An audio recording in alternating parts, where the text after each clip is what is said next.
A long time ago, I sold cars. And the place I worked, while I worked there, I started studying NLP, conversational hypnosis, all kinds of psychology. And this place was a fantastic experimental playground to try different techniques, to experiment with different techniques, to figure out different ways to create rapport with people, to figure out different ways to use linguistic presuppositions, to figure out different ways to pay attention to body language, to figure out different ways to expand people's desires and find out what they want. And I remember I learned this term called paraphrasing versus paraphrasing. It's a simple distinction, but it is extremely powerful. Normally when people walk onto the car lot, they're not really actively looking for a salesperson.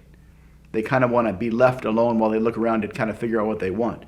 And then if they have questions, they'll find a salesperson. But it was our job, if we see somebody on the lot, to go approach them. And so I saw this woman that was trying very hard to hide in between the cars. And I approached her, and she looked at me and was kind of startled. And I got the sense that she was very, very kind of cagey and sketchy and didn't really want to talk to a salesperson. But she didn't really tell me to leave her alone. A lot of times people say, oh, I'm just looking. And they make it clear that they want to be left alone. But she didn't do that. And so I kind of followed her at a distance just to kind of be there in case she had any questions. And I said, oh, I'm just going to, watch you, follow around if that's okay with you. And if you have any questions, let me know. She said, okay, whatever. And I started following her, and I thought about using the paraphrasing technique. And paraphrasing is different from paraphrasing, where paraphrasing, you kind of listen to what somebody says, and then you kind of rephrase what they say and feed that back to them. And this sounds like it would work. It sounds like it would make somebody feel like you're actually paying attention to them, but it actually creates a disconnect between the two people.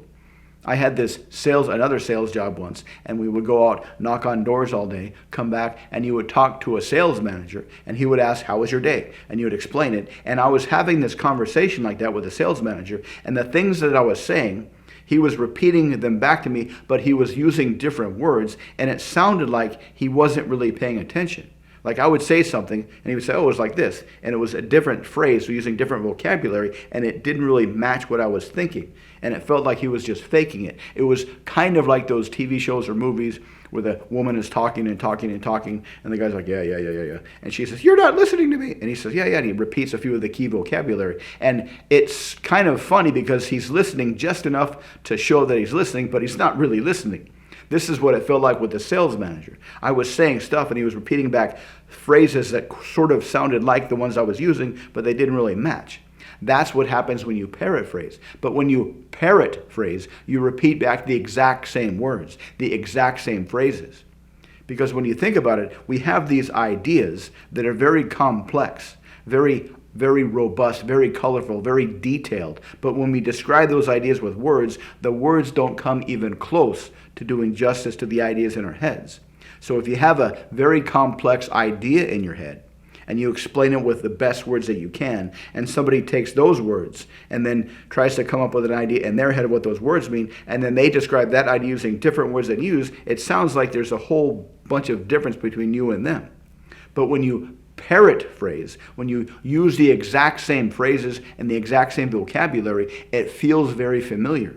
And it's kind of weird at first. You have this, or you might have this feeling that if you use the same phrases that other people are using to describe things, they might think that you're just making fun of them or something, because you might be afraid that they'll say, I just said that. Why are you saying the same thing I said? But they won't do that because we have this kind of a filter between ourselves and the world. We have our ideas in our head, our very, very complex ideas, ideas that we like, ideas that we rarely articulate very well. Then we have this kind of this frame of confirmation bias through which we see the world to validate the ideas and beliefs we had.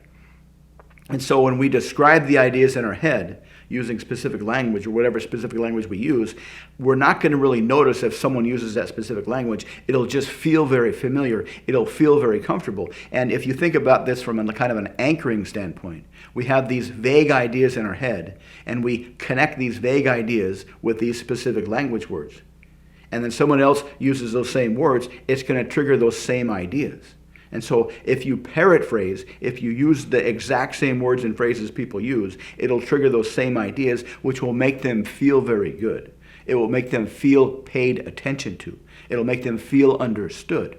And that's what I did with this lady. I just kind of followed her around the car lot, and whenever she said something about a car that she wanted, whenever she described something that she wanted, I repeated those same words back to her. And I was keeping track of all these phrases in my mind while we were walking through the car lot.